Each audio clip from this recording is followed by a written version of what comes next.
Good evening, ladies and gentlemen. I come to you from Szczecin. I would like to start by saying to you that it's a great honor to be standing here and to be able to address the survivors as well as the young members of the Canadian community. This whole situation, speaking to you right now, it feels really, really unreal for me. And 5 years ago, if someone had told me I would be invited to Toronto to give a speech about my story and the Jewish revival in Poland, I would not believe him or her.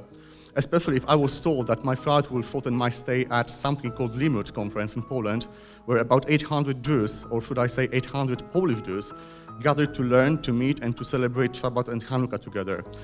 I was not raised Jewish. I have never even heard the name Heather until I was already an adult, and the fact that my maternal grandmother was in fact Jewish was a taboo. It was something I've heard when I was, I think, about 13, and was mentioned by my uncle, brother of my mother, during some family get-together. And what did I do with that knowledge? Well, in the beginning, I did nothing. And judging from where I am today, there was nothing I could do in the city of Koszalin, city of 100,000, where there was no synagogue, no Jewish community, and I didn't even meet any other Jew until later on, apart from my family. However, my uncle decided to explore his Jewish heritage, and he got involved into Jewish community in Gdańsk. And I remember it was strange for me when I came to stay with him, his wife, and their son, my cousin, for a summer break, and I have seen my uncle wearing a kippah. And as the years passed, my uncle and cousin got more and more involved. They were able to find documents and other information about my family. From what they found out, one of our uncles was even a president of the community in Grudziądz, the town where my beloved grandmother was born. However, when she was asked about her family, she either said she remembers nothing or did not mention any information that could say anything about our legacy, our heritage. And what I knew is that her family had some shops in which customers were served in several languages. I knew there was an odd uncle who could hypnotize people and who moved to Paris before the war. And I knew that my great-grandmother would never leave house without a fashionable hat on. But whenever my sister or me, when we were asking our grandmother to draw our family tree, she did not remember. That's what she said. When I was writing this speech, on a shelf next to me stood a very special photo. It was a photo of my Taglit group. It was a photo taken in Jerusalem with me, my sister, my friends, Israelis, Madrichims, and what was special about this photo, what is special about this photo, is the one sentence written on it. It says, "The journey has just begun." And yes, I have to tell you that the journey had begun at that time. And this journey has taken me and my sister much further than I could ever think before the trip. But during the trip in Jerusalem, we decided to buy our grandmother, who was already terminally ill, a scarf. And after Taglit, when I went back to Szczecin, where I was living, my sister called me to show that she has given the scarf to grandmother. And grandmother burst into tears when she got a scarf from Jerusalem. And then my sister, who is very smart, or even maybe a bit cunning, asked grandmother once again if she could draw the family tree. And grandmother just asked if she should also include where someone was born. And finally, she remembered everything. My grandmother passed away a few months later, and I have to say it to you, I don't think you mind, but when I was visiting in hospital, she never missed an opportunity to tell me how proud she was of me, especially if there was anyone else in the room that could hear about it.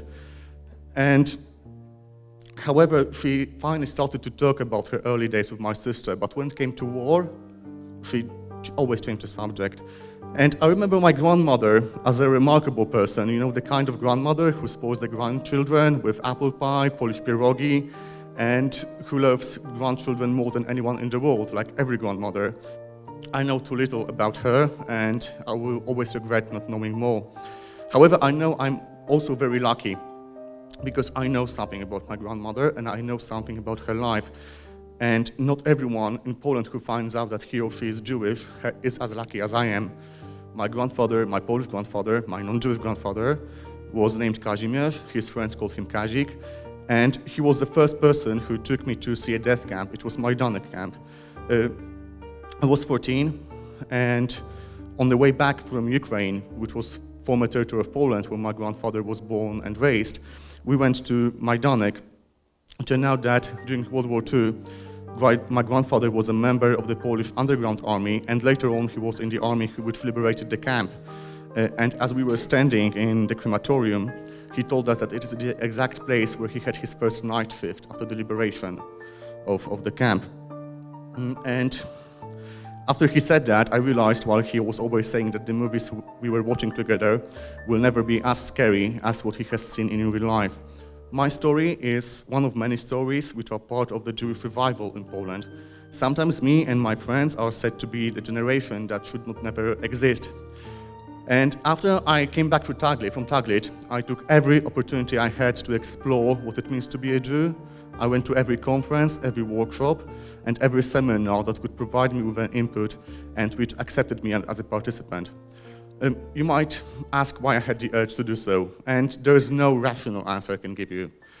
I can just say that for the first time in my life, I felt like I was in my own shoes, and it was something that I needed to do. It has been just 4 years since my Taglit experience, and I can't even imagine how different my life would have been. Grandfathers, grandmothers are mentioned more often than parents in my speech. And our parents, and by ours I mean people who are active in the Jewish communities and are in the 20s or 30s, did not have the opportunities we did. Firstly, the Jewish mothers and fathers, still often traumatized by the war, kept their identity even more secret than compared to grandchildren. Secondly, even if they did tell the children that they are Jewish, they had no opportunities to get involved. After 1968, when those who were openly Jewish were often forced to leave Poland with a one-way ticket due to the regime actions, it was much harder to be an active member of the community. My mother, my uncle, and my parents, and parents of my friends, were not able to depend on the programs sponsored by the Jewish philanthropists from across the Atlantic. It has been just 24 years since the fall of communism, and the Jewish revival in Poland is getting more and more vivid.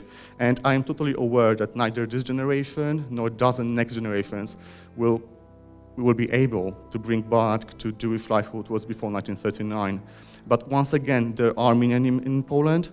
Once again, Hanukkah are being lit in Warsaw, Łódź, Gdańsk, Wrocław, Kraków, Katowice, Lublin, Szczecin, Poznań, and in many other Polish cities. Ladies and gentlemen, the time I had to talk to you does not provide me with space to tell you everything, what you might know about story of me, story of my friends, and the so-called Jewish revival. I still do not see the end of my story, nor my Jewish identity. I don't know how it will look like in a few years. What I do know is that I was able to get a group of young Jews in my city together, that we celebrate Shabbat with Israeli students who came to Szczecin to study medicine. What I do know is that I was helping to build a sukkah in Wrocław this year, and I know that exotic names that I haven't even heard before 2009, like Rotem or Shai, are now the names of my dear friends. These are just small things that I think altogether contribute to the stories of Jews in Poland in 5774. And I do not know what will be the last chapter of the story, of my story, of the stories of my friends, but I know that for me, and this is very personal, one of the chapters finished last week when my sister got engaged to a nice Jewish boyfriend whom she met on Shavei Israel program in Israel. Let me answer already one of the questions which I am asked in similar occasions most often, and the question is, how many Jews are there in Poland? And this is very easy answer. I don't know. In 2002, only 1,100 citizens of Poland declared being Jewish as their nationality in the national census, while not even 10 years later, in 2011, this number has risen to 8,000. I don't know how many of those Christians decided not to say that they are Jewish, even if they feel like it. I don't know how many people in Poland still do not know that their mothers or fathers were Jewish. Some estimate that there are at least 15,000 Jews. Others are sure that there are from 20,000 to 30,000 Jews in Poland right now. But I know one thing. You can hear the voices of Jewish children in homes, in synagogues, in Jewish schools, in Shabbat and Sunday schools and others around the country, at Jewish cultural and book festivals, at Jewish youth and family retreats, in the Jewish community centers, and at Limud Poland. Anna, my cousin's wife, she is in charge of teaching children in the Sunday school in Wrocław. And right now there are more than 20 kids who come every week to learn and have fun in a Jewish way. And I know this number might seem insignificant from Canadian perspective, from American, and for sure from Israeli perspective. But just a few years ago, there was no cheder in Wrocław, and no children were lighting the candles or spinning the dreidel. And I think with every year we will have more and more Jewish children and handlers. Ladies and gentlemen, once again, thank you for having me here. Hag Chanukah Sameach.